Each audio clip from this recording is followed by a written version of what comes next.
Twinkle, twinkle, little star.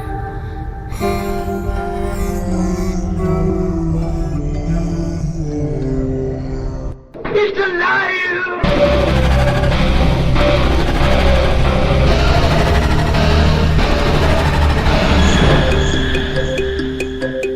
Welcome to Where the Weird Ones Are. Every time I speak, I want the truth to come out. Powerful figures in Hollywood as well as powerful politicians who are in fact not human. They're reptiles or they're lizards or perhaps extraterrestrials.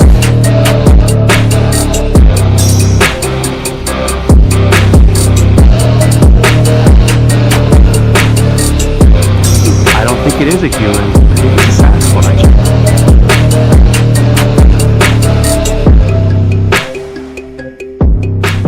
Go ahead and run.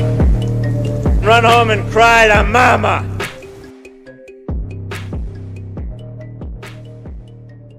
Let's get weird. What's up, you fucking weirdos? Welcome to another episode of Where the Weird Ones Are. My name is Kevin, but you probably already knew that. And if you didn't, now you do. This is Fred. Fred, say hi. Fred can't talk because he's a fake-ass skeleton, bro. Anyway, so today, in the land of Where the Weird Ones Are, we have Nomar Slevik. He is an author, a UFO researcher, straight out of the state of Maine. That might have been too loud for you. I'm sorry. I apologize to your earbuds. Anyways, so yeah, Nomar Slevik. He's a author, UFO researcher. He is actually currently revising a book that I'm pretty sure he said it was published in 2014. It was UFOs Over Maine. It's just a bunch of stories that he compiled together of research that he did of people in the state who have encountered UFOs and other such things. And he's revising it and he's putting new stories into it. And that will be published in 2024. He also has a couple other books like We Only Come Out at Night, Granite Skies, Otherworldly Encounters. He has a documentary which is on a couple in literally the next town over from me in Alfred. I believe that is called Otherworldly Amor, and that's on Paraflix. Paraflix is a streaming service much like Netflix and Hulu. So if you're interested, you should check it out. I'm going to check it out. I thought that was pretty cool. I didn't know that about him, so when he told me, I wasn't expecting that, so it was pretty interesting. He has a couple of his own stories, actually quite a few. We talk about, the writing process and whatnot. Also, if any of you are interested are in the area, I'm going to be in Hamlet, North Carolina for the first annual Encounter Quest. So come hang out. Let's get weird. It's literally this weekend on April 1st. So it's 9 a.m. to 6 p.m. I believe you can buy tickets at the door. But don't quote me on that. I'm pretty positive you can. So anyways, head on over to 16%.com and check out all the cryptid merchandise that they have available. They have plushies and a whole bunch of shit. If you decide to purchase something at checkout, use my code STAYWEIRD, capital S, capital W, and that will help support this show. And if you don't decide not to, then that's cool too, man. Do you? Also, if you have any strange or weird stories you would like to tell and be featured on the podcast, definitely hit me up at wheretheweirdonesare@gmail.com. Or you can get me on Instagram, which is _the weird ones are. Also, if you like the show, please give it a 5-star rating. If you don't want to give a rating, that's fine too. And some, if you don't mind helping me out, just give me a 5-star rating. You know. And then your dad says you have to go to bed at 3 p.m.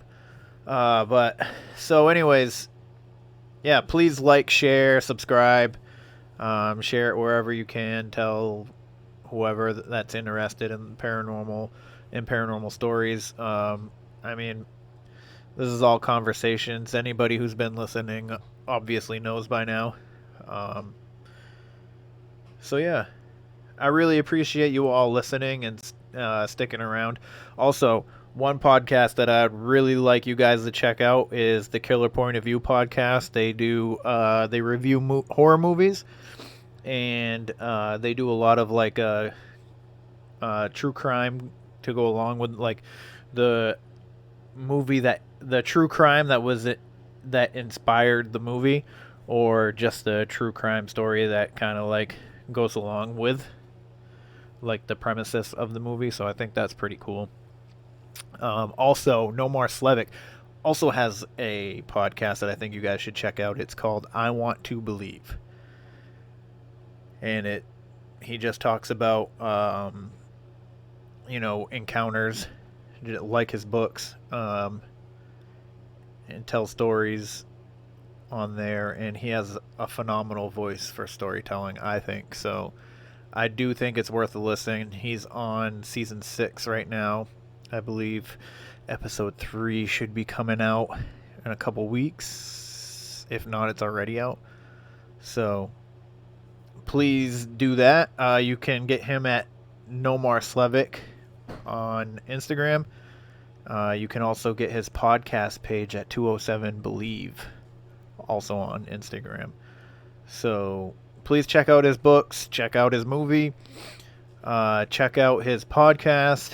And with that, everybody, I really hope you have a good day, good weekend, good week, and just stay safe and stay weird. They're coming to get you, Barbara.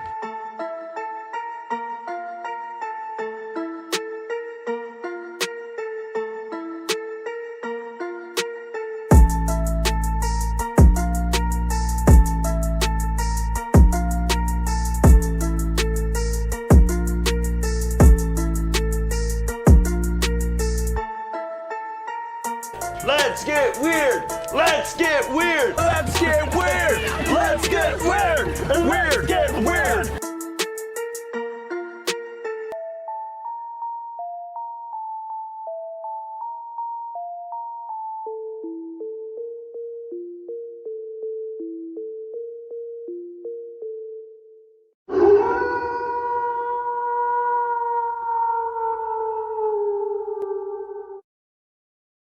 What's up, everybody? Welcome to another episode of Where the Weird Ones Are. Today, I have Nomar Slevik on. He's an author, a UFO researcher, and a podcaster. So 3 of his books are Granite Skies, Otherworldly Encounters, and We Only Come Out at Night. And his podcast is I Want to Believe, and he tells a lot of UFO stories. I currently am listening to season 6, but I am going to dive into all of the seasons. As everybody knows by now that I work 12 to 14 hours driving a truck, so I have plenty of time to listen. So anyways, how are you doing, Nomar? I'm good. Thanks so much for having me on. Thanks for coming on, man. I really appreciate you taking the time out of your day just to come chat with me about paranormal and UFOs. So if you don't mind, you want to tell the listeners or the people watching a little bit about yourself? Yeah, sure. So I've been researching and investigating and writing about extraterrestrial activity for, going over 20 years now. And it really started way back when I was like 4 years old, living in Fort Kent, Maine, way at the tip of Maine, right next to Canada. And I had this weird sighting. I didn't know it at the time that it may have been a UFO. I actually thought it was lightning. And it was kind of the catalyst for all things strange for me. Just about 2 weeks after seeing this weird lightning bolt UFO thing, I also saw the Northern Lights. It was the only time I've ever seen them, and I can remember it like it was yesterday. Wow. Just like I can remember this lightning bolt like it was yesterday. And that's how I still see it too. I don't see it as a ship now or something.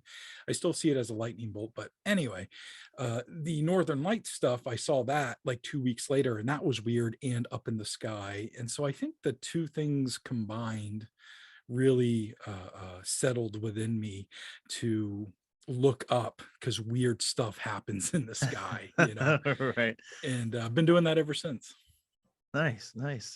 When did you first like get into writing? Like what sparked that initiative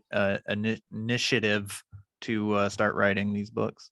Yeah, that's a good question, because the writing came first, and then the subject matter of UFOs and stuff came second. Okay. But I've been writing my whole life. I used to write, or still write to this day, horror fiction. Oh. And and I remember an account. I was actually just writing. I'm working on a book right now, and I just kind of told this story in the book. But I was in 4th grade, and I wrote this horror story in our creative writing class about this serial killer who you couldn't be killed, and he had a machete. And obviously that harkens back to Jason and Michael Myers and stuff that I was watching at the time. And so I was just always fascinated by scary stories and horror movies, and that came through in all of my writing. I also have been a musician for almost as long as I've been into the paranormal, and write all of my songs as well. So there's just this whole plethora of words that I have put onto paper or onto the laptop. But when I got into writing about the paranormal, it really started when I was a teenager, I think, and I was collecting stories. I didn't really know why I was collecting stories. I just knew that I liked doing it. And sometimes I would write them down. So I would ask a friend, like, "Hey, have you ever seen a UFO?" And they would say, "Yeah." And I would, "All right, tell me everything," and I would scribble it down. And also, something I've learned as a writer is you can't just ask somebody to tell you their UFO story, because they're going to be like, "Well, it was like 9 p.m. and I looked up and I saw this and it was crazy," and it's done. Yeah. But I want to know, like, what was your morning like? What happened the night before? You know what I mean? And it kind of just paints this big picture. I didn't know that at the time. So I was like, "Okay, cool. You saw a light." And okay, that was it. And so I collected a lot of those, but also in the local paper, Bar Harbor Times or whatever we had, Bangor Daily News, if there was some sort of Bigfoot or UFO or ghost story in it, I would clip it out, and I kept all the clippings. And so that just kind of kept snowballing into my early 20s. And I was working on some music one day, and I was like, boy, I really want to read a book solely dedicated to UFOs in the state of Maine. So I look over at my bookshelf, and I have a bunch of, I'm sure, like you, as a collector with your CDs or books or whatever you have, albums, you kind of categorize them in different ways, and that might change every year or every month or whatever the hell you feel like at the time. Sometimes it's alphabetical order. Sometimes it's in the order that I bought them. So, yeah.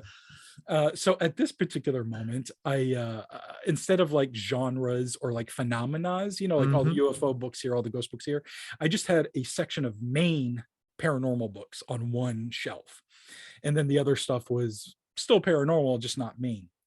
So I was looking at that, and there's one book in particular. It's called The Supernatural Side of Maine, an amazing book by author C.J. Stevens. I recommend everybody go out and get it. It's out of print, but there's so many mom and pop stores that are selling it. They still have it in stock. I'm sure you can find it on Amazon, but go to your mom and pop instead. Anyway, And I was just such a big fan of that book. I'm like, I wish CJ Stevens would write a whole book about UFOs. There were just a few stories in it, though. There was a UFO section, and one of the stories in that section took place in Bar Harbor. I'm like, I live in Bar Harbor. That's amazing. So anyway, I'm looking at this and I'm like, God, I wish CJ Stevens or somebody would write a book on UFOs in Maine. And I was like, wait a minute, maybe I can write that book, but I'm kind of an idiot, and I'm like, I don't know. But I knew I enjoyed the process of writing. So I literally, sitting at the desk that I was sitting at, just had all of my shit in it, lyrics and just all my past writings and everything. And so I opened the drawer that had like all my UFO files, and I'm looking at it and I'm like, this is a good place to start. And I just took one story and I'm like, okay, well, this one I can't do much with because there wasn't enough information. And, I didn't know what the hell I was doing. And then I'm like, oh, well, this news clipping has a little bit more. So I put that aside. So as time wore on, I started putting together little stories that go along with these UFO encounters. And it was, stories of what was happening to the people.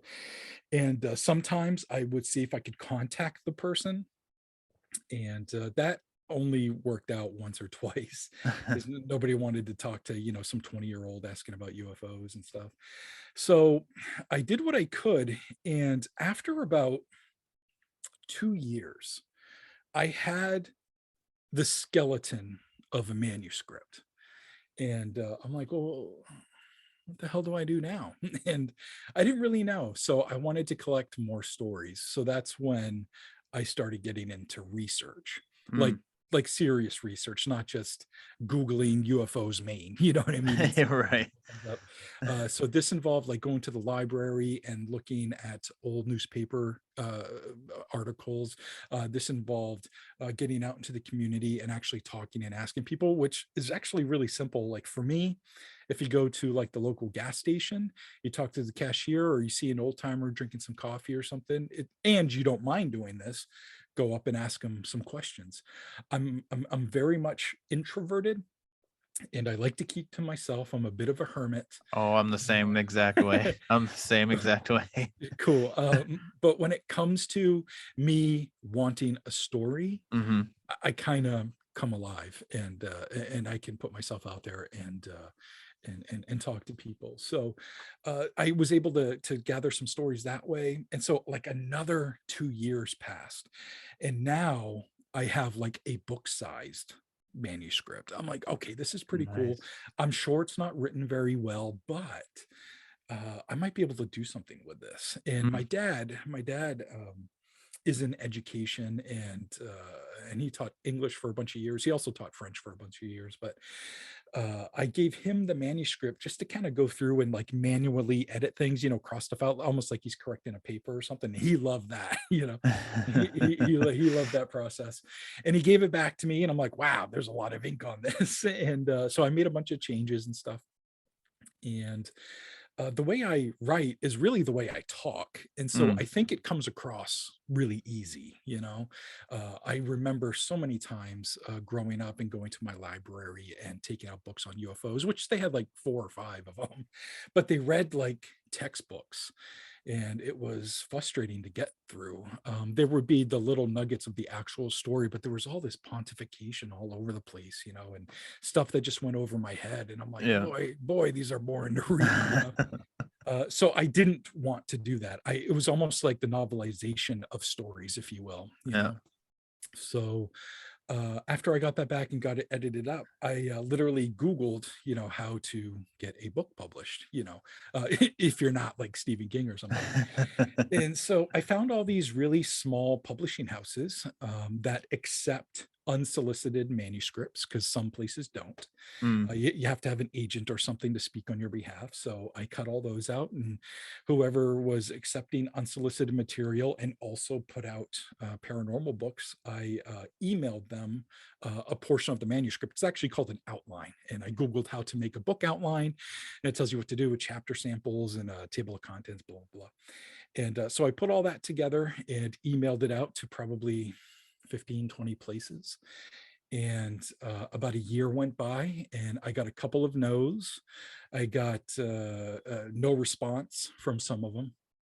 And then I heard about something called Create Space, which used to be Amazon's book publishing, Okay. self-publishing process. Yeah. It's now Kindle Direct or something like that.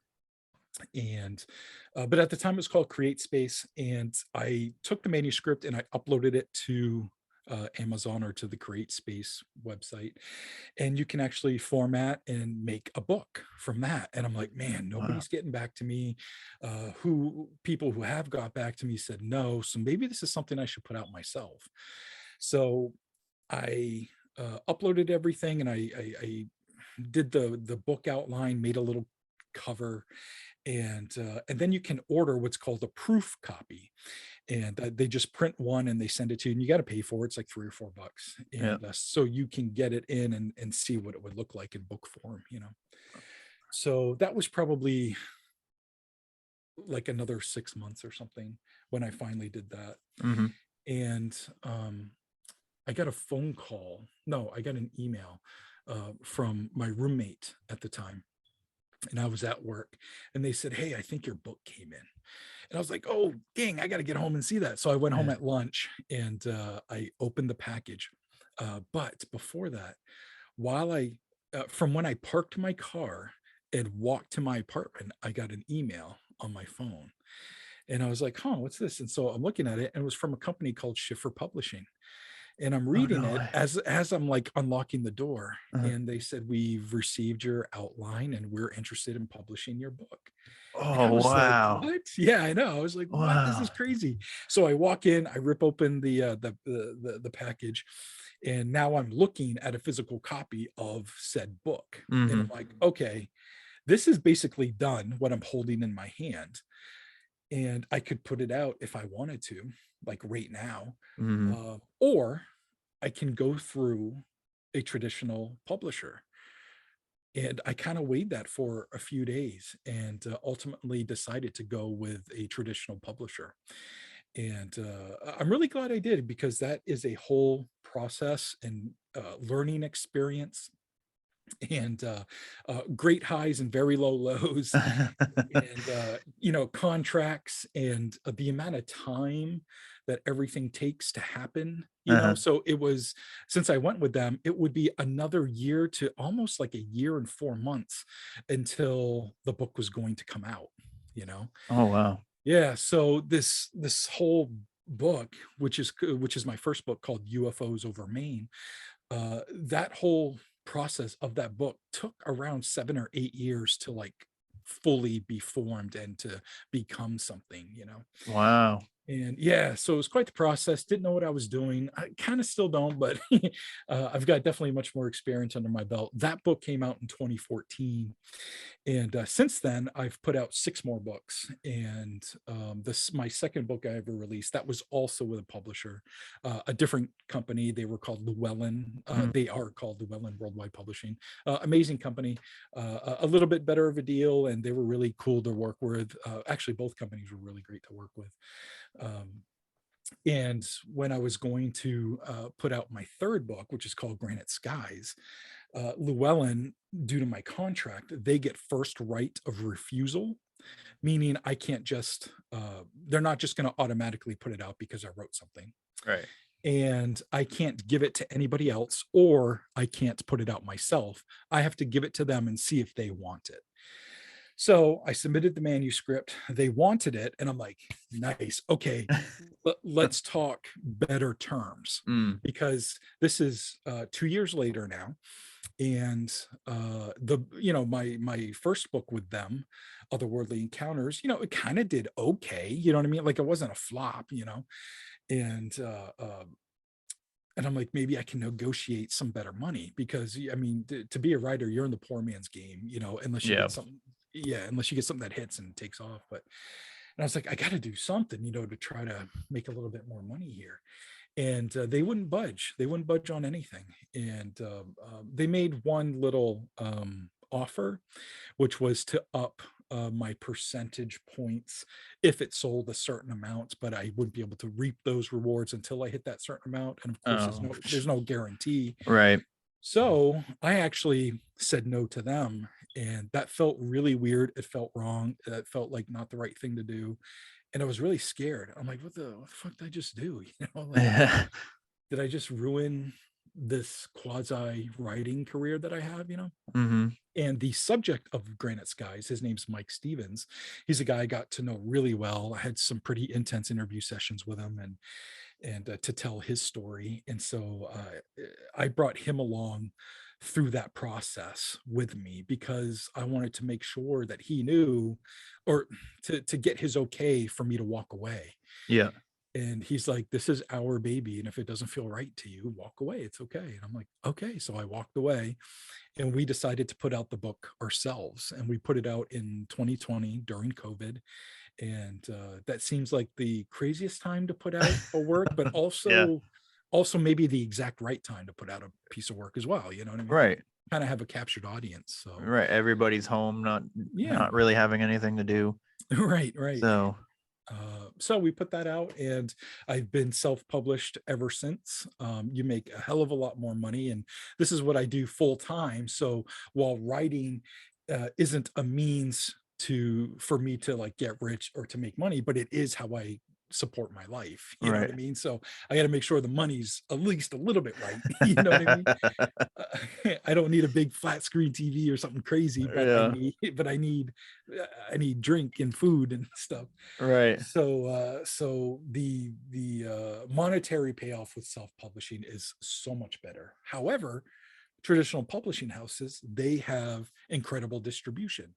UFOs Over Maine was available in Walmart and Target and crazy stuff like that. You know, Granite Skies is available on Amazon and my own website and whatever mom and pop store I could get to sell it. You know what I mean? So the distribution is vastly different, but you know, doing enough podcasts like this and talking to enough people and doing some speaking engagements and stuff, you know, it's all can help, you know, sell the book, but also to tell Mike's story and to raise awareness on the UFO phenomenon. And it's not a thing that only crazy people talk about, you know.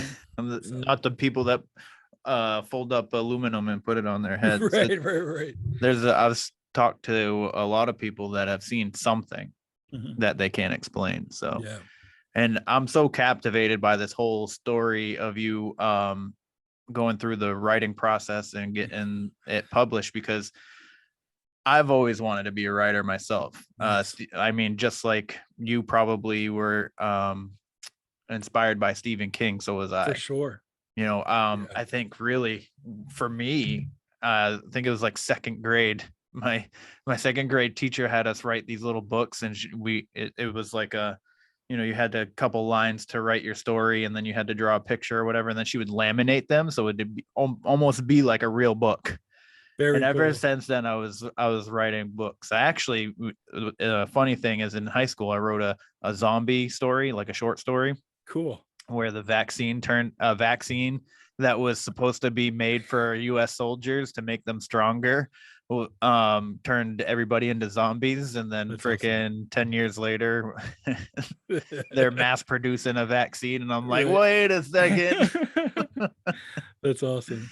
But to kind of go back to like you writing when you were young and I was writing when I was young, and being inspired by Stephen King and all that good stuff, I do want to say, like, if I can put out a book, anybody can put out a book, you know, like it's much more accessible these days. I wouldn't say it's easy. The writing process, it doesn't sound easy. I mean, I've been trying to write a book for like 3 or 4 years, and I've rewritten the first chapter like 20 times. That's definitely part of the process. You know, I like to call them drafts as opposed to you know, rewriting. But one thing I've learned throughout the writing process is now I don't delete anything.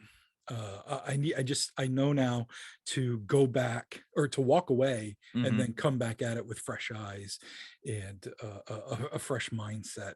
That And makes sense. maybe, yeah, and maybe you can make something work with what you have now. If you can't, that still doesn't mean you have to delete it. Maybe you can use it for, something later. You never know, or it could inspire something for something later. So I would, and I guess another piece of advice would be to, and not that you asked, by the way, but just some common practices that I do. I'm open to anything. So okay, cool. Like just write, just get it out. Who gives a shit about how it reads? That doesn't matter. What matters is that the words come out. And then once the words finally come out, then you can kind of get them all together in the nice little bunch that they need to be. And if that is a weakness for you, then go to Fiverr and hire an editor. It's literally that easy. Or if you have some homies close by that are into that or good with editing, give it to them so they can run it past. Or even if you have an old English teacher that you were fond of or something, they would love to hear from you and be given a manuscript and edit it up for you. So there's lots of ways to go around it where you're not spending tons and tons of money. Yeah, that's good advice, and it would help if somebody happens to be listening that wants to write too. That also would help them. So yeah, I hope so. So what going into your podcast, when did you start? When were you like, what year or what day were you like, you know what, I think we should start a podcast? Boy, that's a good question. I don't think I remember a specific date or anything, but I've always, not always, but for a while now, I've been a listener of podcasts. It's a lot of true crime stuff. I'm really into listening and watching true crime stuff. But there are a few paranormal podcasts that I really enjoy. Jim Harold's one of them with the paranormal podcast. Is it the Campfire? The Jim Harold's Campfire? Yeah, that's like one of his shows, but he's got a bunch of different ones. And so he was somebody that I really enjoyed listening to, and there's a ton of others. I'm drawing a blank now just because you asked me, but, or because I'm thinking about it on the spot. But anyway, so it was probably 5 or 6 years ago now. I was living with a buddy of mine, my best buddy, and we share a mutual admiration and fascination with the paranormal. And we would have long form discussions about Sasquatch or black-eyed kids or the Fresno Nightcrawler or whatever the hell, we would show each other different videos. Our guilty pleasure would be to watch Ghost Adventures or some shit, on TV, and then kind of break it down and whatever. And one day, I guess maybe being subconsciously inspired by all these podcasts I was listening to and having fun with those types of conversations with my buddy, I'm like, dude, we should stick microphones in front of us and share these stories. And he was a little reluctant, but after we did like our first recording session, we did it on I think our first episode ever was about what's his name, Derek Martin. He's the little boy that went missing in the 1950s, and Politis is thinking it's a 411, a missing 411 case, and so we covered that, and then it just kind of kept going after that, and steadily trying to get better with each season. We're on season 6 now, just started in January. What we used to do, or what I used to do, is we would record, I would write and we would record everything like all at once, and then I would edit everything over the course of like a month or something, and I would come up with 12 or 15 or sometimes even 20 episodes. And then in January I would drop all the episodes, kind of like Netflix style, where you just got all the episodes at once, know? And that was kind of a nice way to do it, because like, since I'm a writer and a researcher and investigator, and I just want to live life, I don't need to be doing a podcast every goddamn week, or trying to line up guests, or whatever the hell. Like, that's not a thing I need in my life. my life feels complicated enough. Or I also, I mean, I guess to speak realistically, I suffer from anxiety and depression, and to think about booking a guest or something crazy like that, like, it brings on a lot of anxiety. And I'm like, I just want to tell stories, Yeah. and I want to tell stories as fun a way as possible. So that's why there's music and clips from shows, or clips from YouTube, or wherever I get clips. And sometimes there's sound effects and all this stuff. I want it to be an enjoyable listen as well. Right. And so it was nice to just kind of like hunker down, and it was just me, like, fucking with everything, and trying to create a cool piece of content to listen to. And that's turned into this podcast we've been doing for like 6 years now. And so anyways, now, instead of dropping everything at once Netflix style, we're doing one per month, and we're on episode 3 right now, which is about a UFO event that happened over Lake Michigan in 1994, and a fascinating case. Well, I haven't listened to that one yet, so I'm gonna get into that. But I enjoy your podcast. I think I've only listened to 1 and 2 of season 6 so far. Cool. Well, I appreciate you checking that out. Yeah, man, not a problem. I as all the people that I come in contact with that have podcasts, or that I find on through Instagram, and we follow each other or whatever, I try to at least listen to one of their episodes like the day they follow me. That's or cool. something like that. And Yeah. if I like it, I'll obviously continue listening. But some people, there's some people that just when they don't engage in conversation, because I like having like an organic conversation. And there's a couple people, like, this is just my personal preference. I'm not saying like it's a terrible podcast or anything, but like they'll just be like, here, don't mind me. Sorry, go on. All good.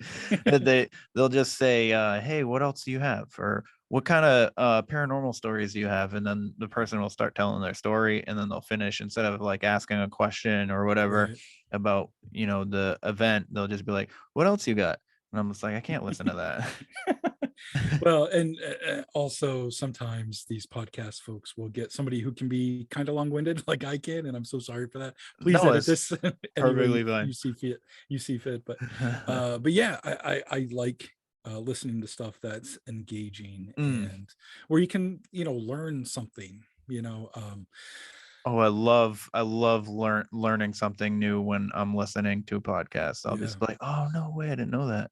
Yeah. And my son actually dropped some a conspiracy on me the other day, which I was not expecting. What do you got? He says that the Titanic never sunk, it was the Olympic. And I go, okay, so why are they saying it's the Titanic? He goes, so they built the Titanic, but they set the Olympic out for sale because it had a lot of issues, and they wanted to sink it on purpose for insurance money. I was like, what? They killed a bunch of people for insurance money? I've never heard of that before. Yeah, that's good, man. That's good. How old is he? He's 14. Nice. Yeah, nice. I can appreciate that. Yeah, he's an interesting character, to say the least. And then my daughter is way too much like me. So I have one son and one daughter. My daughter will be 12 in 3 weeks, and it feels really weird. Yeah, I bet 12 going on 20 probably. Yeah, she knows everything. Yep. This year actually both of them stopped. Well, my daughter, it hurt more for my daughter because they both stopped holding my hand. Yeah.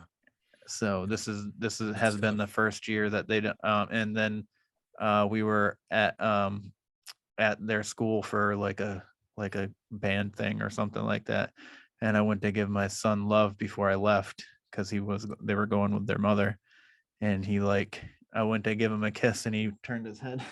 Oh no! I was like, that was the first time he ever did it, and I was like, what?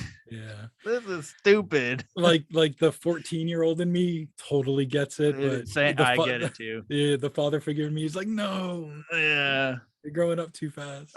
Exactly. Yeah. So you said earlier that you were introverted hermit, Yeah. and that it's a little difficult for you to get out and like talk to people and stuff. Sometimes, yeah. Yeah. So, and I said, I said, me too. But when I started this podcast, man, it like the first person that I didn't know that I reached out to was like, my anxiety was like through the roof, Yeah. like just sending the message. Sure. And then when she came on, I was so fucking nervous. And then I fucked up the first time we recorded. I messed it up, and like it was blank. Oh no. It was a video and there was no voice, and I was like, oh no. And I told her, and then we had to come back on, and then I tried to get like the same episode Right. with it sounding organic, and I think it didn't sound as organic as I wanted it to. It kind of sounded a little scripted, like we almost knew what was going on. But yeah, so it was her, and then the guy after that was actually another author, and he like you, he would talk, and I loved it. And it like, and as slowly as the episode, as we were recording, I started to like loosen up and become a little bit better at it. And then yeah, it kind of, this podcast has kind of brought me out of my shell. It essentially is what I'm saying. So obviously with your research and stuff, you're going to talk to more people, even though that you have the anxiety and you want to be introverted. So that's kind of bringing the introvert out of you as well. And I think that's fascinating how, like when something is like captivates us, we can do things that we didn't think that we would do. Yeah. And I think there's a real opportunity for schools and guidance counselors and whoever is helping our children to really latch on to stuff like that. Because like when a kid gets passionate about something, if they're introverted or have trouble paying attention or whatever is going on, where they may not be doing as well in school as an authority figure thinks they should be, there are these things that we can latch onto to really help kids kind of explore themselves more. You know what I mean? Explore what they're interested in more, I should say. And I think there's an opportunity there. And I'm not smart enough to initiate anything like that, but I think there's something there. You know what I mean? And and I'm sure there's actually some places that are doing it, and I think there's actually some schools out there that are creative based for kids that they can go to. But then you kind of get into the whole financial aspect of things when you get into that. But that's the financing is always an issue for anything. Like the ideas always sound fantastic, right? But it comes down to the funding. So right, exactly. And I don't think we've mentioned it, but like we're both Mainers. So this is like really cool to me to be on with another Mainer. You're in Southern Maine and I'm kind of more down east, but it's always cool to connect. Oh, I guess we talked about Stephen King earlier, but yeah, we did a little bit. I always wanted to go. I've never been to Bar Harbor, but I've always wanted. I think the furthest I've been up to the east side of the state has been Booth Bay. Oh, nice. Booth Bay is also gorgeous, very similar. So not missing too much, And and I'm in the Bar Harbor area. I'm not right in Bar Harbor, but it gets friggin' nuts in the summer. And us I can imagine. If we're not financially gaining from it, the locals, it's a frustrating kind of thing. Because like I just want to go to Acadia and ride my bike, and there's 100,000 people. A little frustrating. So you figure out better times of the day to go, and stuff like that. But yeah, it's the whole area that I'm in is beautiful, and it's great. But Nice. Everything's expensive these days, and it is. How it is. Yes. So I was wondering, other than UFO sightings in your research, have you encountered anything like paranormal or cryptid type stuff? Yeah. I've encountered quite a few things. Just generally speaking, I'll say that I've had 12 UFO sightings in my lifetime. Wow, that's a lot. I don't think I've had one. Okay. Yeah, At 12 least is a lot. That I can think of. That Sure. I mean, I might have seen something that it just didn't catch my eye. So okay. But yeah, 12 is a lot. And I will say that I am always looking up. I even sign my books, like, keep looking up, Nomar Slevik. Nice. But I'm always looking up. And when I say I've seen 12 UFOs, the term UFO has become synonymous with extraterrestrial. Yeah. And it's a big part of the reason why the government is using UAP as opposed to UFO. So when I say I've seen 12 unidentified flying objects. I don't know if they were extraterrestrial or not. Oop. There, I would say 5 out of those 12 behaved extremely bizarre. And one of those 5, really kind of blew me away. It was 2006 or 7. I wrote about it in one of my books. And I was living in Freeport, Maine at the time. And I was home from work and I was upstairs, like working on some music stuff. And I hear my roommate come home. So it's like 5:30, 6 o'clock at night. I hear my roommate come home, kind of like slams the door, and they come running up the stairs and they burst into my room and they're like, yo, there's a UFO outside right now and it's hovering over the house across the street. And I was like, what? Wow. And my roommate or at the time and still to this day, not that they're my roommate to this day, but anyway, they're a pretty big skeptic. And I was like, okay, if they're seeing something, I better go check this out. So I ran downstairs, I grabbed my phone, which at the time was like one of those Nokia brick phones, Yeah.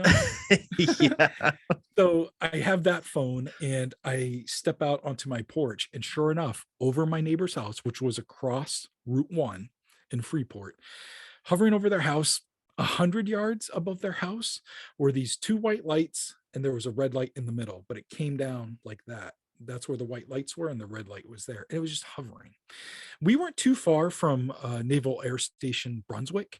However, it was decommissioned at that time. I think the Coast Guard or National Guard did some stuff there, but now it's kind of like this business park. You know what I mean? So not a lot going on there, even at that time when I was down there, military speaking. But I'm like, okay, could it be something like that needed a bigger runway or something to land on, and Brunswick was the closest, and that's what I'm seeing right now, and maybe it's a helicopter, but I wasn't that far from it. It was just across the street over the house, and it was silent. And it was not moving. It was like it was hung deliberately in the sky, and it was just unwavering, unmoving. Wow.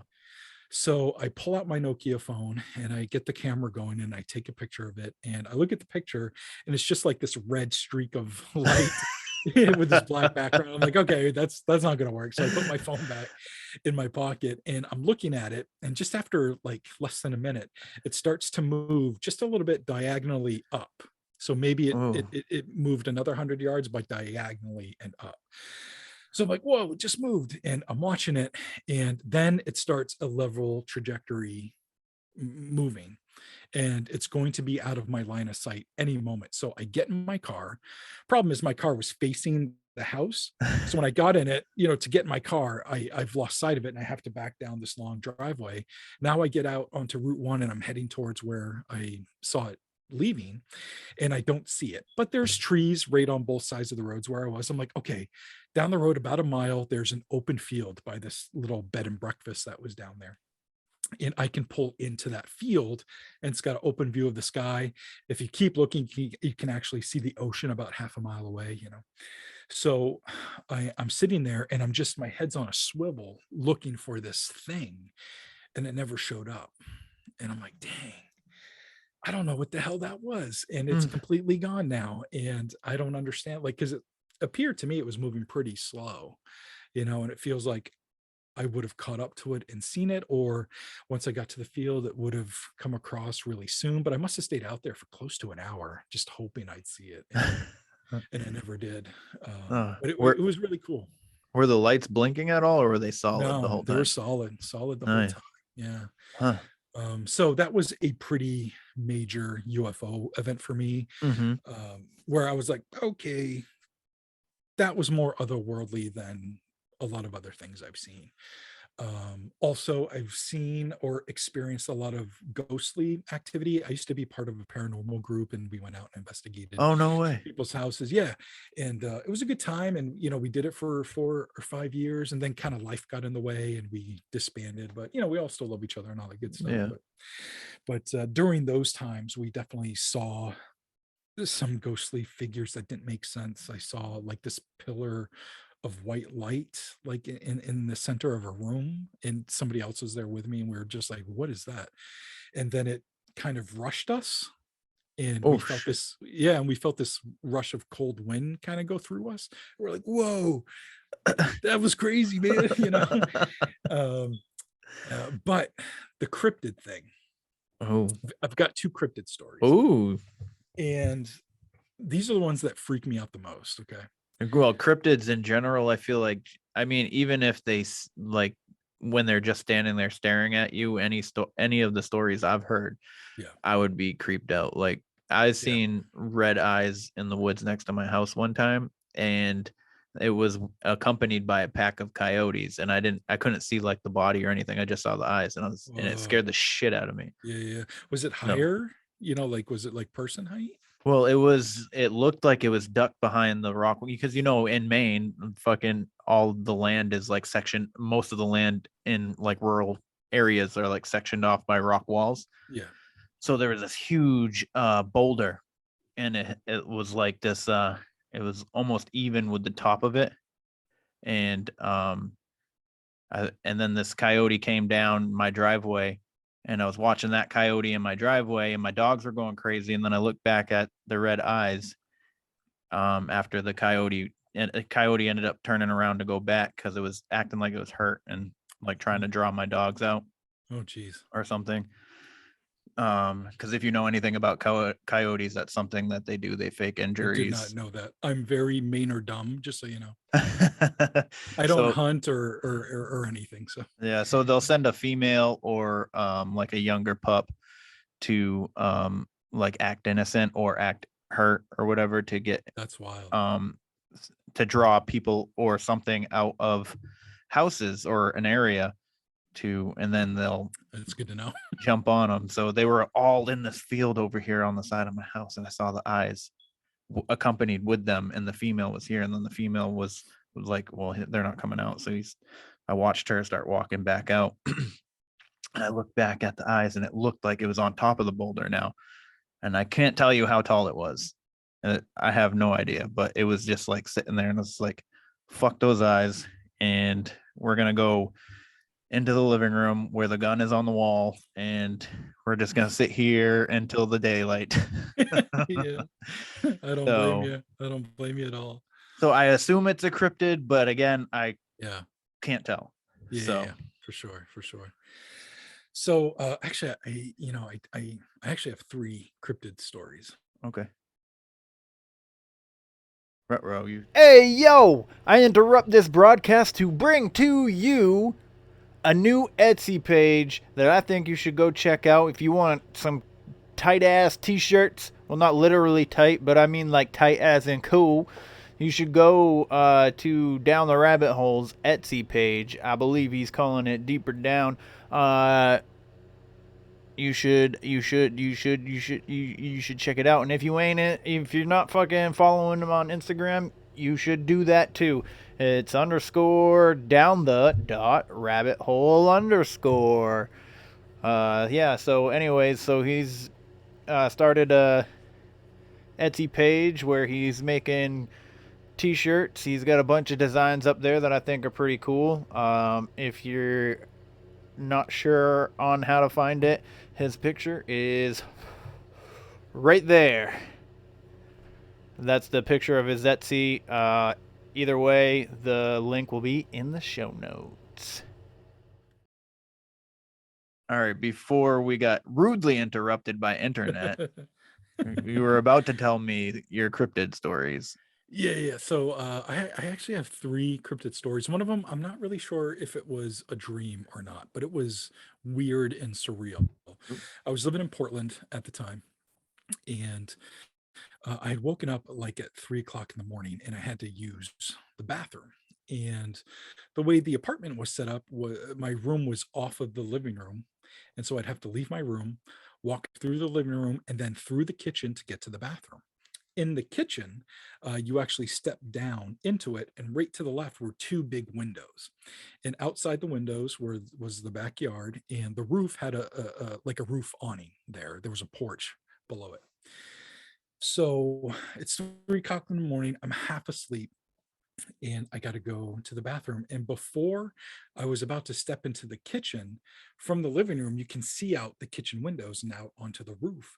And I saw somebody crouched on the edge of the roof, facing away from me.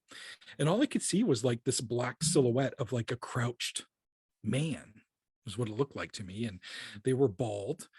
And I was just in shock, and it kind of stopped me in my tracks. And when I saw it, my right foot was just about to step into the kitchen. So it's kind of like in midair, waiting to step down. And oh my God, I can picture this. Yeah.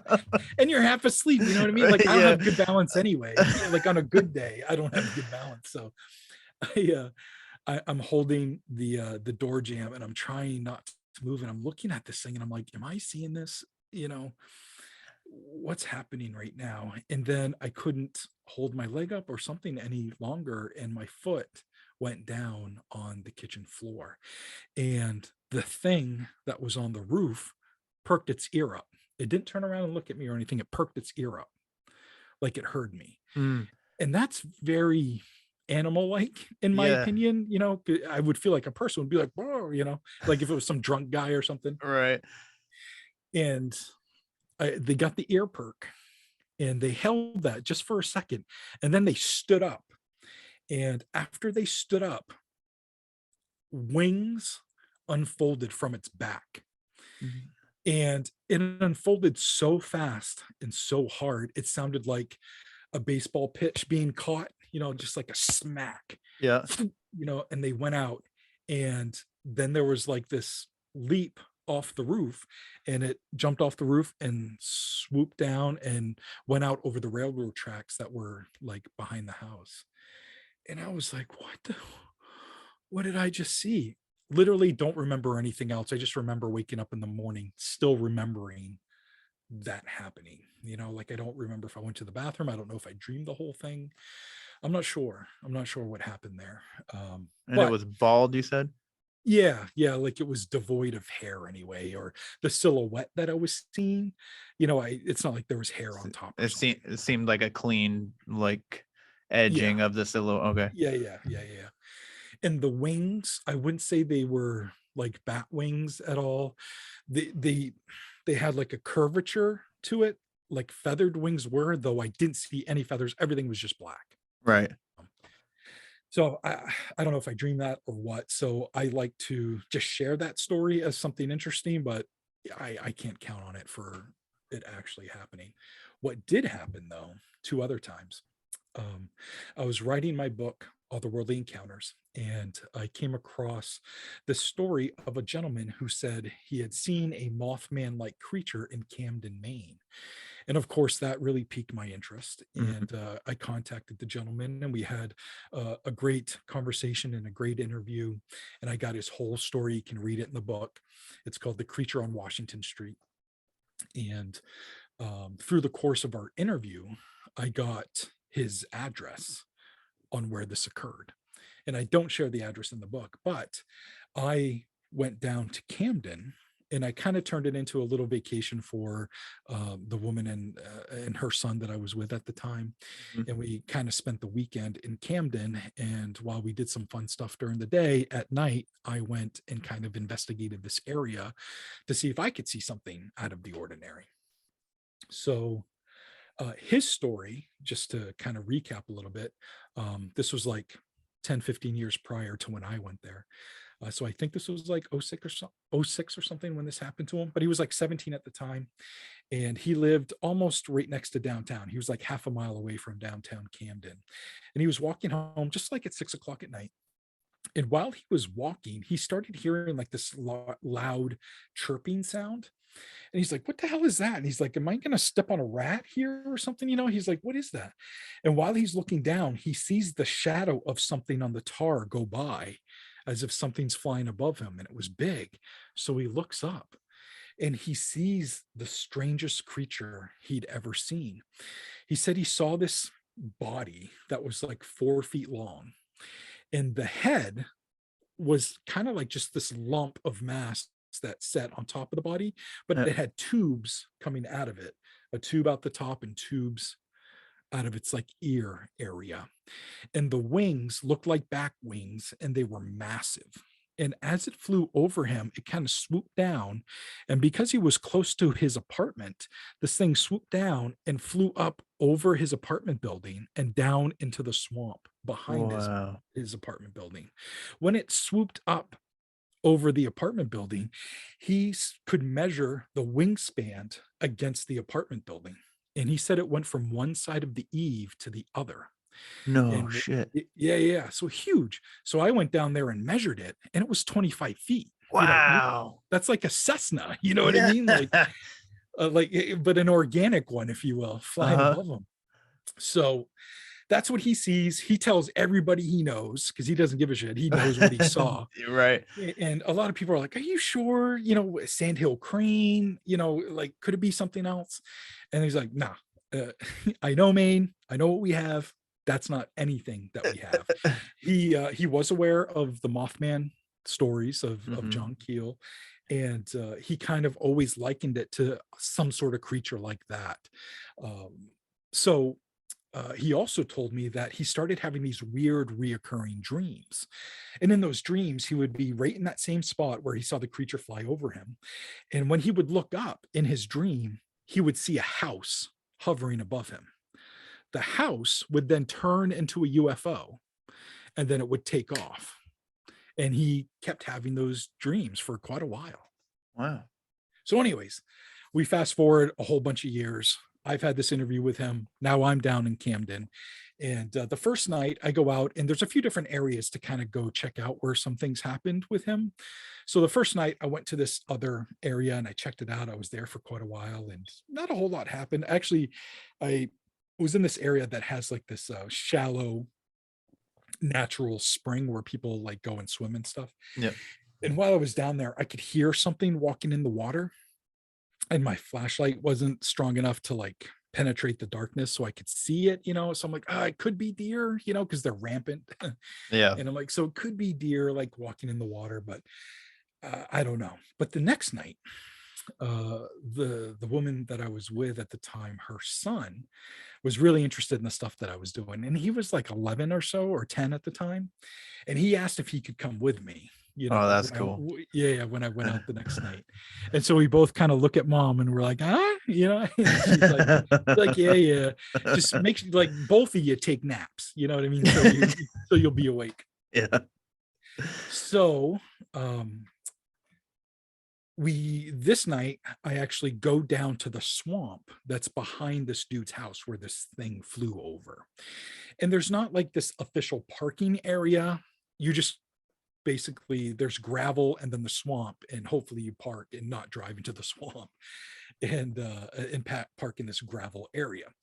So I'm there with the kiddo. He's 10 years old. He's got some Sour Patch Kids, doing his thing. And I've got the car completely turned off, and we had the windows all the way down, but the mosquitoes were nuts. So we'd have to like roll them up for a while. Mm-hmm. And he would get hot. So we'd start the car, get the AC going. And then after a while, we'd shut everything down again, put the windows down. And I had told him the story of Mothman. I even showed him the trailer to the Mothman prophecies, just so he kind of knew a general idea of what I was doing out there. Mm-hmm. So I'm looking in the swampy area, and he's in the passenger seat, and he's kind of looking over this area to the right. And he's like, hey man, I kind of keep seeing something over here. I'm like, oh yeah, what do you see? And he's like, I see these two red eyes, and they're really up high. I'm like, really? And now I'm thinking in my head, well, I showed him the Mothman Prophecies trailer, and it was all about the red eyes in this trailer. And I'm like, okay, maybe overactive imagination, but I wasn't going to be a dick. I wanted to, stoke the fires of his paranormal imaginations. You know what I mean? Yeah. So I'm like, all right, show me, bud. Whereabouts do you see him? And he's like, it's weird. They come on and then they like go off. It's not like blinking. It's just these two red eyes appear and then they just disappear. And I don't know when it's going to happen next, but just watch over here. There's this big tree and there's this big branch up there. And at the time, I estimated that it was like 15 feet off the ground. So I'm looking over there, and sure enough, like less than a minute later, these two big red eyes are just below this branch, like at the 13-foot mark or something. I'm like, bud, you really are seeing something. What the hell is that? And then boom, it was gone. I was like, that's crazy. So we sat there for quite a while and we watched it, and it probably came on like 3 or 4 more times, something like that. And when the night was done and everything, I was like, man, good find, buddy. Like, that was really cool. I'm like, we should go up this road here before we head back. Does that sound cool to you?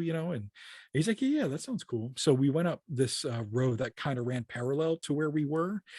And really what I was trying to do to see if there was like anything over there that could be making these lights come on or whatever. Right. So we go up this road and there's nothing there. It's just all forest. And I'm like, okay, I don't know what it is. There's no driveways or long driveways where there could be a house back in there. I didn't see anything like that. So we turn around and I literally had to do like a 3-point turn in the road just because there was no driveways, And so I turn around. It's like 3:30 in the morning, maybe close to 4 a.m. And we're driving back into Camden. We're only like 2 miles outside of town. I don't know what happens, but we kept driving for like 15 minutes. I'm like, bud, where's the town? And he's like, yeah, what the heck? Like, we should have hit town like, 10 minutes ago. I'm like, what? This is crazy. Okay, so I do another 3-point turn.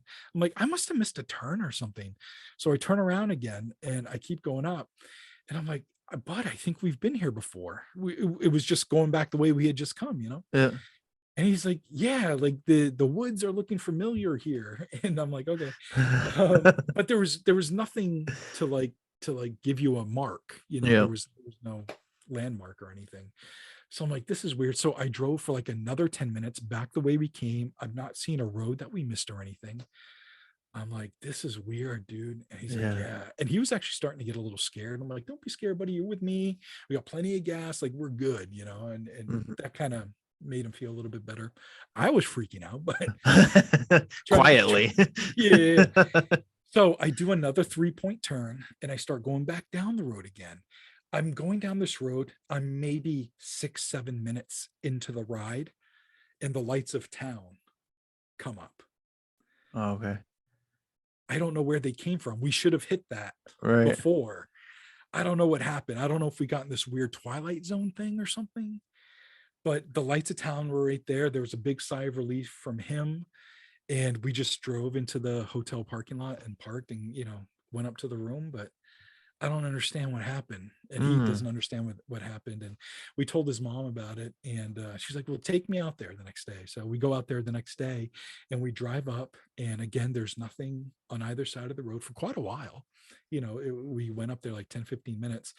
I went a little bit farther than we did that night. And I saw the town sign for Hope, Maine. So if we kept going straight, we'd go into Hope. So I do a little 3-point turnaround and I start driving back, and sure enough, Camden comes right up where it's supposed to. And she's like, the road just continued to look like this. I'm like, yeah. And he was like, yeah. And we drove for like another 10-15 minutes. And so we had to turn around and we kind of went all the way back up to where we just were, but before the Hope sign. Yeah. Because we didn't see that night. And I had to turn around again. And then when we came back down, it's like what it looks now, and she was like, that's crazy. That is crazy. I don't know what to make of it. So to go back to the red eyes. Yes. I don't know what that was. I just know that somebody saw a Mothman-like creature in that area. And one of the telltale signs of a Mothman are big red eyes. And not that this gentleman that I interviewed mentioned red eyes. He didn't, but that is a telltale sign in the Mothman story. So I came to one of two conclusions. We saw some sort of weird cryptid with these big red eyes, or beyond where we were looking, there was a road that I did not know existed. And every once in a while, we were seeing a car like go over a hill, and we were seeing their brake lights on or their red lights on in the back. And that's why they kind of came on all of a sudden. Yeah. And then you wouldn't see them. The only thing that makes me think it wasn't that was that there was no movement. Yeah, I was just gonna say that. Yeah, they came on and then went off. But since I can't be sure that it wasn't something just natural, I can't chalk that up to 100% cryptid situation. But I was like on a cryptid investigation, if you will, and something odd happened. And you couldn't see like any kind of silhouette. It was literally only the red. Yeah, just the eyes. It was too far away. And going back to the swamp area the next day, that was like a big tree that was like in the middle of the swamp. Like you couldn't walk in there unless you had like big waders on or something. And I wasn't about to do that. So. I don't blame you. But I could see the tree, and there was the big branch that came off of it.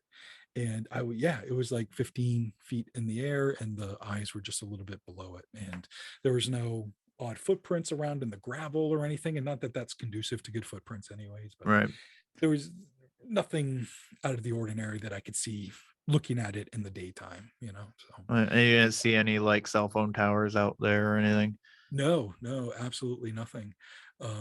During the day, you could see a bit farther than that big tree. I just think in the night, seeing something so bright in the darkness, we had trouble seeing beyond it. So I could see beyond it, but it was just more woods and swamp is what it looked like to me. And I did not hear or see any cars go by like beyond it. That could be the culprit of what we were seeing. I didn't know how to get down there road wise, to see if there was something. Even coming home and finally looking on a map and like, I don't think there's anything back there. I think it's just all woods. But anyways, that was that story. But the one thing, the one story where I did see something, and I'm pretty sure it was a cryptid. And not a dream. And not a dream, and not maybe something else. It was 2020, February, just before the pandemic. So it feels like 3,000 years ago. Right. I was driving about 2 miles away from my home. I was in Ellsworth, Maine, and driving on the back roads. And it was about 5:45, 6 o'clock at night. In February in Maine, it's already dark and it's cold as hell. And there's nobody on the road. It's just me. And again, I'm going about 45. I'm going 45 miles an hour, roughly like 46, 47 on a 45-mile-an-hour road. And up ahead, like 100 yards, maybe 200 yards on the left side of the road, I see this tall, slender figure step over the roads in a lot of rural Maine. There's ditches on each side of them, Yep. And I saw it take like this elongated step like over the ditch and walk into the woods. But what my lights hit, I only saw it for like 2 or 3 seconds, but what my lights hit was it was all black, almost like those beetles, or it was covered in tar. It was like a shiny black. And it was almost made out of sticks. Like it kind of looked like those figures from the Blair Witch Project, Yeah. But it had something coming out of its head. I can't say that there were antlers, but they were kind of sticking straight up, but it just looked like 2 big sticks sticking straight up out of their head. And it was skinny and probably 5 feet tall. And I saw it step over the thing and walk into the woods. Well, I'm going 45 miles an hour. It's 100 yards, maybe 200 yards away. So I come up onto it really quick where it stepped in. So no cars on the road. I stop my vehicle. There's no place to pull over. So I'm just in the middle of the road, and I rolled down my window because I wanted to hear if I could hear it crunching in the snow, walking in the woods. I hear nothing. Like 10 seconds after I roll down my window, I get hit with this insane sulfur smell. I'd never smelled anything like that before, but you hear about those descriptions in Sasquatch encounters and Right. sometimes with demons and stuff like that. But it filled the car. I was like, what the hell? And I'm not seeing anything. I'm not hearing anything out there. It's freezing. I'm in the middle of the road. I just want to go home, and get out of there. But it smelled so bad. I had to put all 4 windows down for the couple of miles home to just like air out the car. It smells bad. Wow. So as soon as I get home, I write everything down because now I'm like in researcher mode, investigator mode. Yeah. And it's almost annoying to have an experience, because you want to make sure you do everything right, but you're also human, Yeah. So I'm like, okay, I got to write this down. So I wrote down everything I was driving in there, like all the little bullshit stuff. And, but that's important, little details that are important. And I wrote everything up and I emailed it to my buddy that I do the podcast with. I'm like, hey, this just happened. I'm sending it to you for like posterity. And also it's kind of a cool thing that just happened to me. So check it out. And I ended up sharing that story on 2 different podcasts. And one host thought maybe it was just some sort of Wendigo type figure. And a Wendigo has actually been experienced in my general area fairly recently by somebody else. Really? Yeah. And I was like, oh, dang, maybe it was Wendigo. Although I don't think true Wendigos have antlers. I think that's part of a myth that kind of got Yeah, I don't perpetuated. know. I don't know where that came from because technically a Wendigo is just is a human that is basically starved and becomes a cannibal, and then through living in caves and eating human flesh, they their bodies contort and become something otherworldly. Yeah. And that type of description could kind of fit this. I don't know why I was seeing the things out of the head, but I actually talked to this other guy and he said that sounds very similar to something they call in the South the vomit man because it stinks so bad. Yeah. But it's something that's almost like all skin and bone, and it basically looks like this black skeleton that walks. He's not And you so said it was sure. black. Yeah. And he's not sure about the antlers or the sticks or whatever the hell that was coming out of its head. But I was like, oh, that's really interesting. And there's not a whole lot of stories online about the vomit man. It's more like an oral history down there with some people. Okay, because I've never heard of that. Yeah, that was the first time I had heard of it too. And there's very little things on the internet. Do you think that I could find? Right there. Do you think the things on its head? Do you think maybe that was just something that got stuck on its head? Yeah, I mean, it totally could be. It to me, it all looked like one piece, and it was all black. You know what I mean? Like you're right. So it just looked like it was a part of him, but it didn't look like antlers. But when you say something is sticking out of a creature's head, you kind of think antlers, but there were like kind of going straight up, but they were like a little distorted, a little disfigured, Right. Yeah. Kind of going up. There were like a little bit of angles and stuff, but I would not call them antlers though, Okay. But that I definitely saw that. I was definitely awake. I've never smelled a smell like that. I went back to the area the next day. I couldn't mark it officially when I was there that night. I was just on a stretch of road. Again, it was like all trees and, like, how do you mark that? So I went to where I thought I had stopped based on how quickly it took me to get home from the night before. And I didn't see anything out of the ordinary. Again, there's no place to really pull over. So I did my best to kind of like put the hazards on and get out quick and, look at the ditch and see if I could see anything, but I could have been in the wrong area. I don't know. But I did some research for this very immediate area where I saw the thing. And there was actually a pretty significant UFO sighting that happened in 1996, really close to that area. And I don't know. I just thought that was interesting. I didn't expect to uncover that right in that immediate area. So that's kind of interesting. Have you ever been in the that is interesting. But have you ever been in the Allagash National Forest? I think that's by Fort Kent, right? It's close. The Allagash Wilderness Waterway is is kind of closer to like the Mount Katahdin type area, Okay. as opposed to like northern Maine. There is a town called Allagash up there, Okay. but it's not connected to the Allagash Wilderness Waterway. I have been to the Allagash Wilderness Waterway because of the alleged abductions that happened there in Yeah, 1976. Yeah. that's what I was gonna bring up. Yeah, I have been out there. I did not go to the actual location where it happened for those guys. They were really in a remote area. You can only get there by boat. And again, I'm not very much of a Mainer, you know what I mean? So it was just cool for me to be in the area, and, taking some pictures of some places they had been, like they were in the parking lot of Baxter State Park and, stuff like that. So Mm-hmm. that was cool to take pictures of and stuff. One place I did go where there were some crazy sightings just the year before was Loring Air Force Base, which is up by Fort Kent.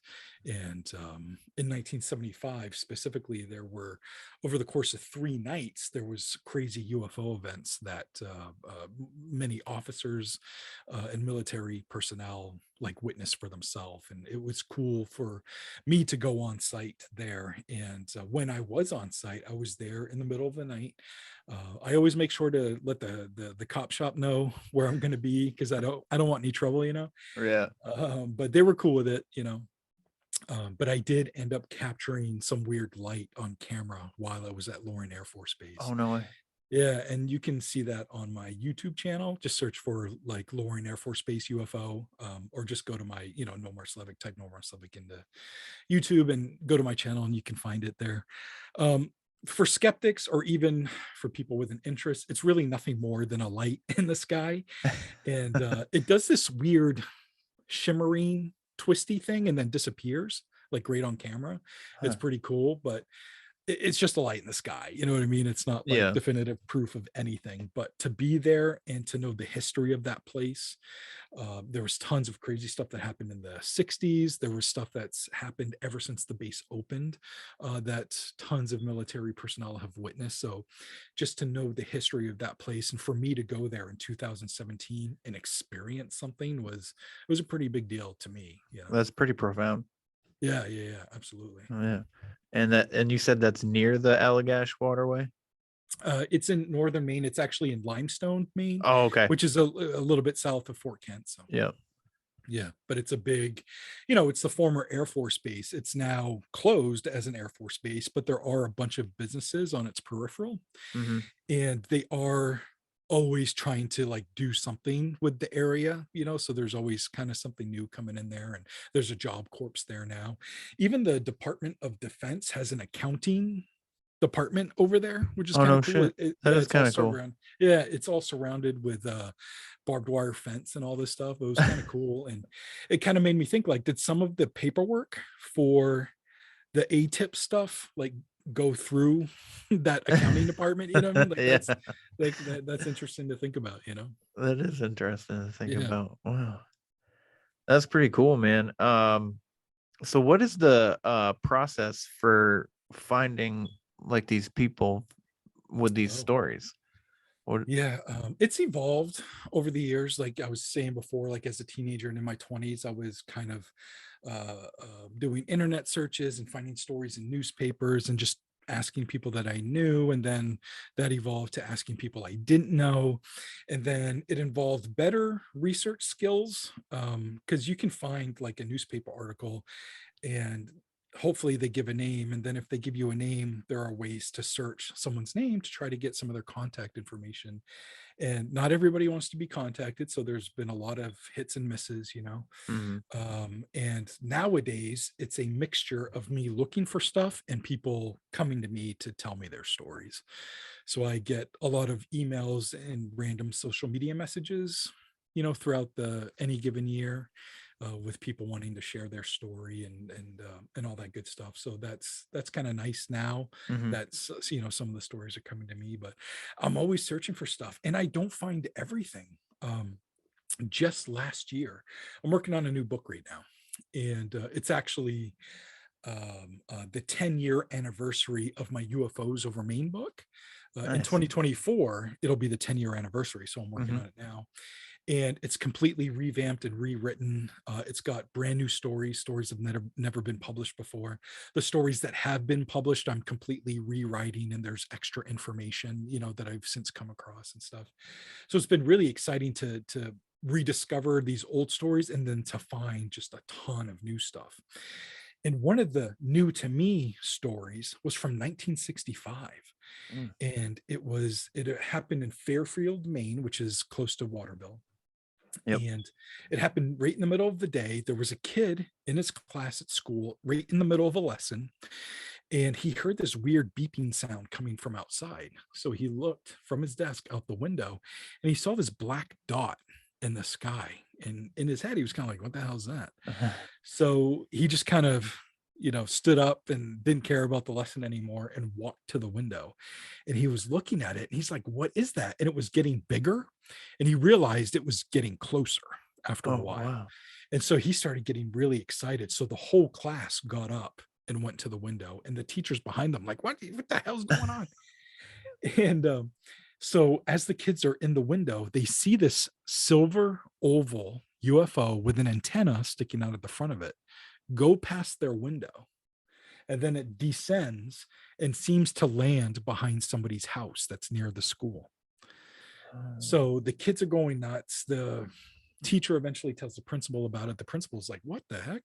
So the principal, who found this really interesting, decided to like quarantine the kids, and he decided to interview them one at a time to get their story. And he didn't want them talking to each other, beforehand, so they could all, in case they were making it up or whatever. Right, that makes sense. That's a good way to go about that.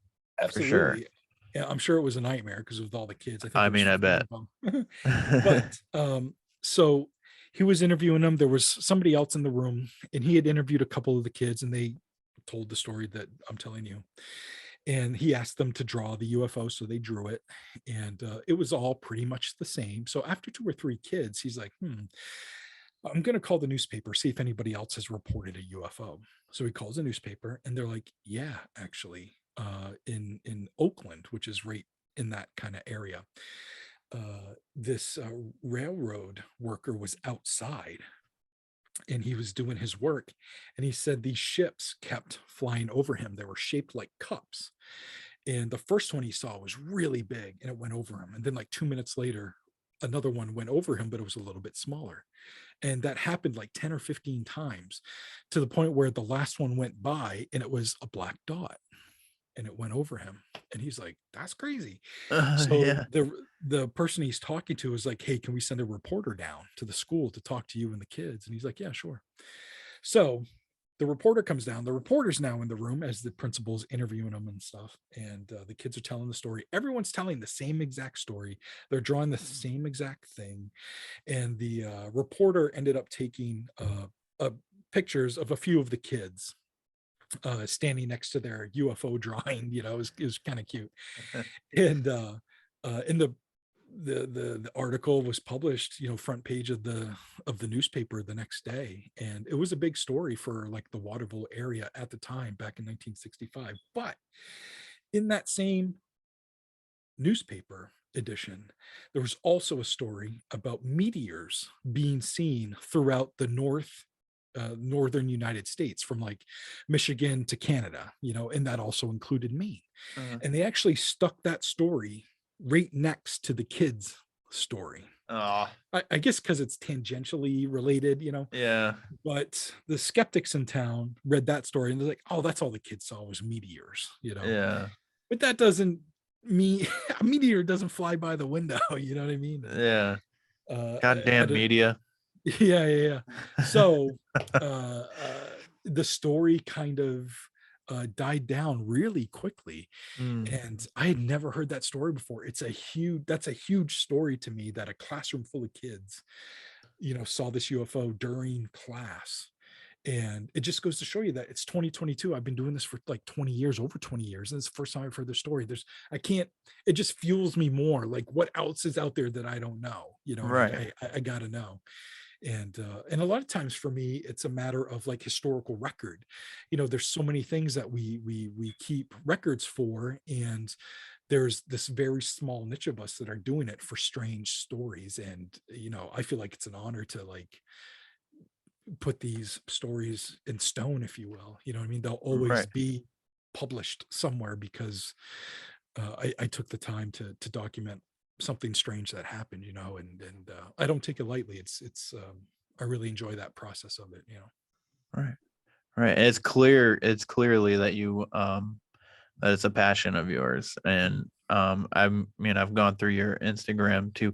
Well, so what happened was the first time I ever heard of you was I saw you on the news talking about how the sightings of UFOs were down in Maine, and you were like, no, they're not. They're just not. You're just not being told about them. Right.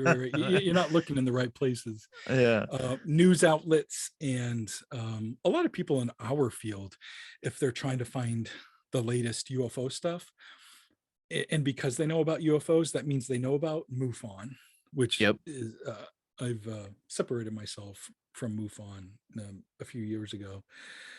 Some crazy stuff happened in the upper echelon of MUFON, and it's not something I want to be a part of, Okay. But the volunteers and stuff, like the state directors and the volunteers of the field investigators, really good people. So nothing against them, but MUFON as a company, I'm all set with. Anyway, so people typically know to go to MUFON and to go to New Fork.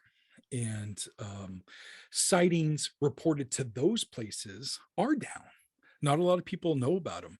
The boomers that run those companies, and I really love New Fork, so I don't mean to call Peter Davenport a boomer, but they're out of touch with what young America is doing. And I'm not saying I got my finger on the pulse by any means, but I at least know to go to social media if I want to find new UFO sightings. Right. Yeah, so they're just not looking in the right place, and it's laughable, to think that it's down, so that's my opinion on that. Right. I've wished that I've seen something, but I mean, I don't want to have like a scary experience, but Yeah. I mean, like that time that your buddy came in and was like, hey man, there's a fucking UFO over the house next door. Like that's something that would have been pretty neat to see, is just the lights. God damn it. Hey, it's okay. They don't want us talking about No, UFOs. That's what it is. The man is bringing us down. Man. But yeah, no. I've talked to a couple people now that have seen. Actually, she's on my Instagram. She goes by Ghost Hunter Barbie. She's paranormal investigator in South Florida. She saw three lights, kind of like what you saw in Freeport, except the middle one wasn't red. They were all the same color. Okay. And she sent me a picture of it. I'll send you a picture of it too. She was just chilling on the beach one morning because she goes out there as the sun's rising. She said that it's really good for your eyes to be awake as the sun is coming up. And she's just like, she's like, I know they're not stars. The sun is completely up at this point. Right. And they're three lights making a triangle. Wow. Out over the ocean. So that's cool. Yeah, I'd like to see that photo. Yeah, I'll definitely send it to you. I also heard a lot of like UFO stories from the Navy. My grandfather was in the Navy, and he's not a sci-fi kind of guy. I growing up actually, where I've been so interested in horror and sci-fi and all this stuff, he's just like, how can you watch this shit? And I was like, I like it. And then I actually ended up asking him probably like 3 weeks ago. I was like, did you ever see any UFOs while you were out on the ocean? He's like, no. I was like, oh, okay. He's like, why? I was like, because I've been hearing stories about all these Navy guys seeing UFOs and stuff. He goes, and then he just like he went from like, fuck that shit to, well, there was a couple guys that said they saw some stuff. Oh, wow. And I was like, oh, no shit. And he's like, I never saw anything though. Like, and I was just like, that's interesting how he softened a bit though. Yeah, it was weird. So, what is I wanted to ask you, what is the latest book what was the last book that you just came out for you? That was We Only Come Out at Night, All right. and that's a horror fiction book. So Can I stepped out of my comfort zone there, and it's the first time I published some fictional stuff. okay. So that was really fun. Yeah. Yeah, can you give a summary for it? Oh, it's a collection. I think there's 33 short stories in Oh, there. okay. And it's actually a genre called flash fiction. And flash fiction is a story that's anywhere from like 500 words to like 2,500 words, so pretty short. And basically anything goes in flash fiction. Like you can kind of just start in scene. You don't have to explain everything and why is something a creature or where did it come from? Like none of that has to be explained. You're just kind of like dropped in a scene and crazy shit happens and then it's done. Right. So there's a bunch of different stories in there that range from like UFO stuff to werewolves and everything in between. There's one story about I'll give you the plot of this one. The story starts off with this guy in a rowboat in the middle of the night, and he's got a bunch of trash bags with him, and he's old and grizzled and he's tired, and he's rowing and he's thinking to himself, like, I gotta stop doing this shit. I hate this part of it. And then he starts throwing the trash bags overboard, and you come to realize that he's a serial killer and he's disposing his bodies, and that's like his dump site. Yeah. And while he's rowing out there, he kind of gets interrupted by something that's on the shore. And so he looks over and he sees the silhouette of like this big hulking figure that's on the shore. And there's a camp that's right there as well. And he's like, what that is, that's not Mike, because like he like knows the guy that lives at the camp, because it's like it's a safe place. It's kind of like where he chills and stuff. So he doesn't mind dumping his bodies there. Anyway, so he sees this big hulking figure and it's just like roaring at him from the shore. And he's like, what is that? So he kind of gets interrupted. And so he goes to shore to see what it is, and it's gone. So he's kind of like lurking around the camp, trying to like see where this thing went that he saw. And then all of a sudden something hits him in the head and he gets knocked out. He wakes up and he's being dragged through the forest. And this thing that's dragging him has the head of the person that he killed in his hands, and he's eating it like an apple, like while he's dragging this guy. And he realizes it's a Sasquatch, and he's like, what, this is crazy, Yeah.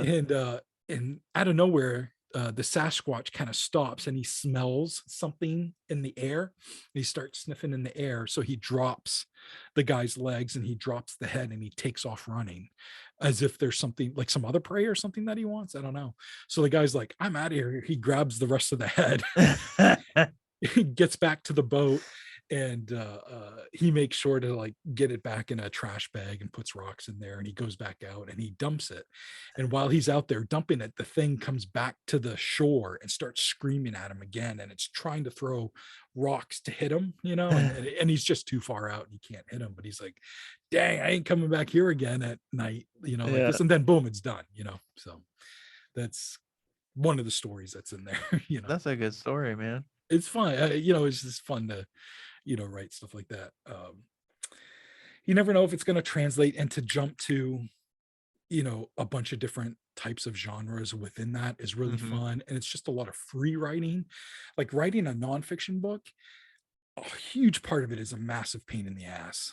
Yes. Like you got to make sure you have all your sources vetted and make sure you document everything as accurately as possible, and at the same time, I would hope one would want to write something compelling along the way. But now being an adult and writing these types of work and looking back on the types of books that I used to take out at the library, I can see why the creative writing process kind of got lost in the shuffle when there was so much that you have to get right and accurate and to keep track of. I can see how that gets kind of lost in the shuffle. And in my opinion, I have a pretty good process now of how I document stuff and how I make sure I keep everything organized, all the while trying to free write, if you will, as much as possible to to convey an interesting story that's fun to read at the same time.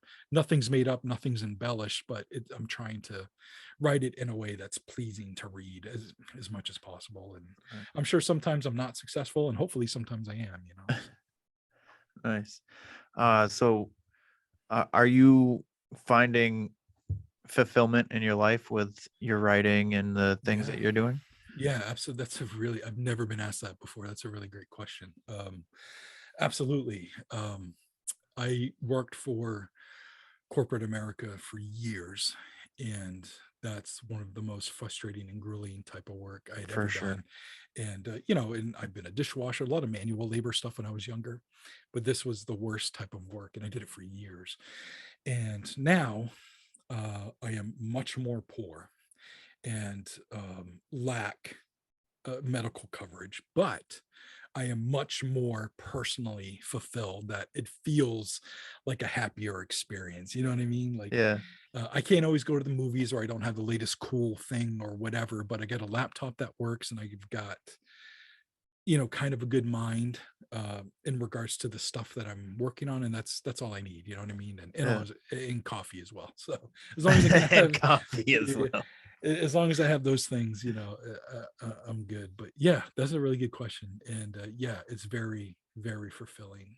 And a big part of that is when I get to interview people in person. I just interviewed somebody back in February. They told me an interesting story. I can tell you that story too if you want. Sure. But when I can sit down with somebody and hear their story, and you know, us as Mainers, man, we're pretty reserved a lot of the time, and we don't, you know, we get embarrassed easy, and we don't want people to think we're weird.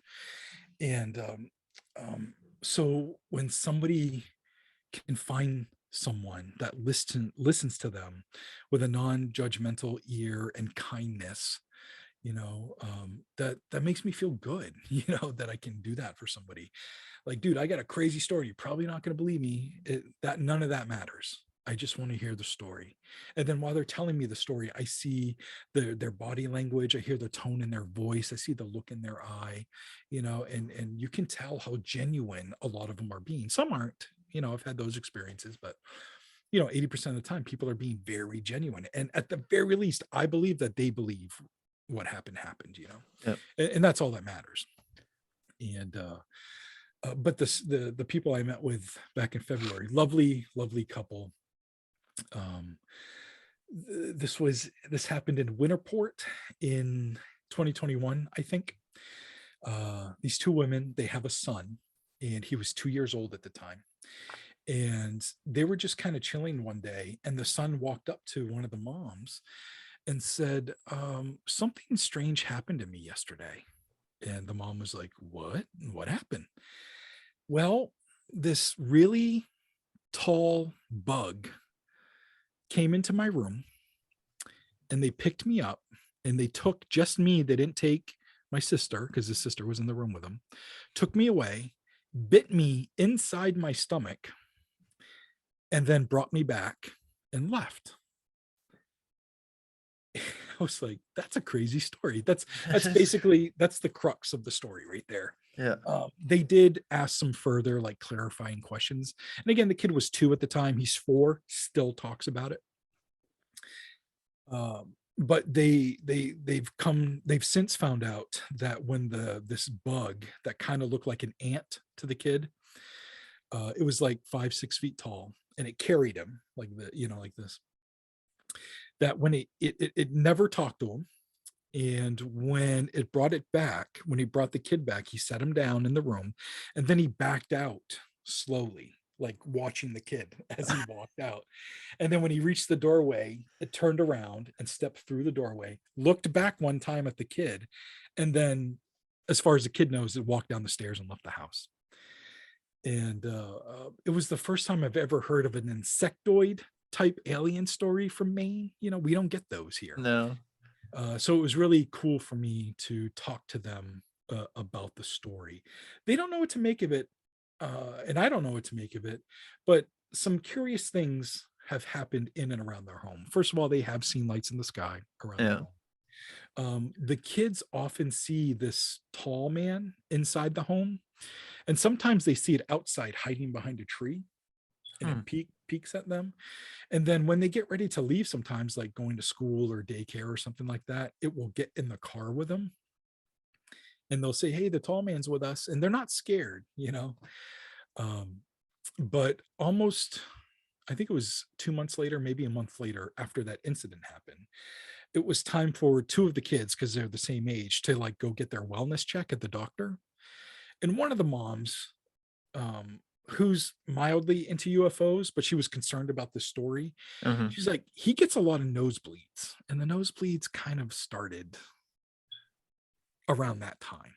And she told the story to the doctor, actually had the kid tell the story to the doctor. And the doctor's like, okay. And the mother was like, can you look inside the nose, and just to make sure there's nothing in there, and her and I are thinking implant, you know what I mean? And Right. I'm like, okay. So the doctor looked and didn't see anything. And she's like, okay. But they did come to find out that he's a hemophiliac, or there's some sort of subgenre disease that he has that they didn't know about. And that came about from that doctor's visit. Also, he had a groin hernia when he was really young.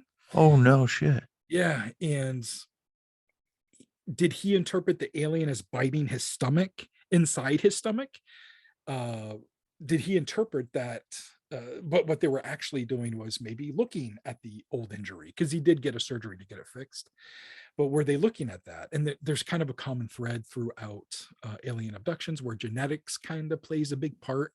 Yeah. Maybe why people are being abducted. And so is that something that they were taking a look at, and maybe they poked and prodded a little too much, and it hurt, and it felt like they took a bite, like it's a 2-year-old trying to explain it, you know what I mean? It's kind of interesting.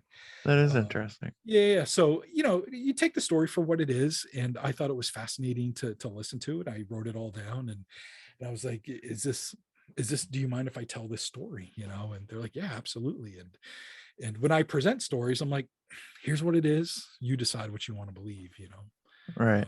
But they're really good people, really awesome to talk to. I got to meet the kid, and that was really cool. And I got to be in the home where it happened, and all that cool stuff. And then there were all these little ancillary extra stories of the paranormal that kind of filled out the rest of the narrative that I could share, Yeah. without knowing it. They're kind of surrounded by the paranormal, you know what I mean? And this one thing that they thought was like the one thing in their life that was weird that happened, turns out there's been like 20 or 30 things in their life that's weird that's happened, and it's just kind of cool for that, to see that wash across them, you know what I mean? Yeah, make that connection right there in front of you. Yeah. It was pretty cool. That is pretty cool, man. Yeah. Well, man, I think that's gonna be the end of it. And I just want to say that I appreciate you taking the time. I've enjoyed this whole entire thing. I've enjoyed your stories. Awesome. I'm definitely going to check out your books. Cool.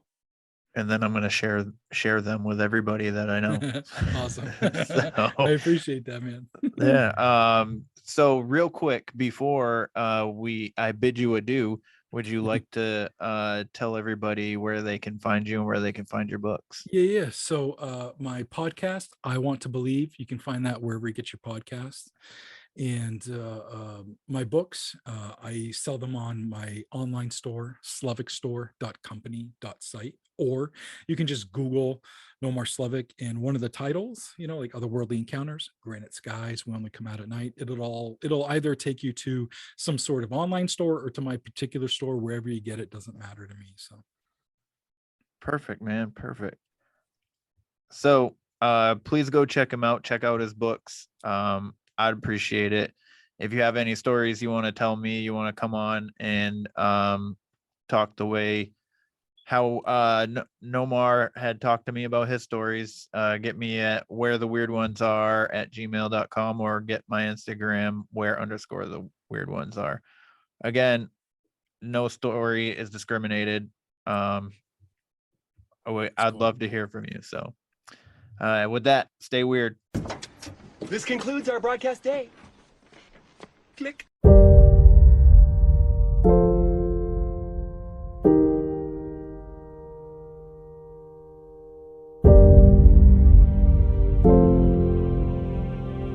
the end, none of us have very long on this earth.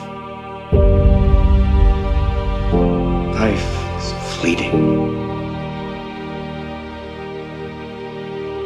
And if you're ever distressed, cast your eyes to the summer sky. When the stars are strung across the velvety night, and when a shooting star streaks through the blackness, turning night into day, make a wish.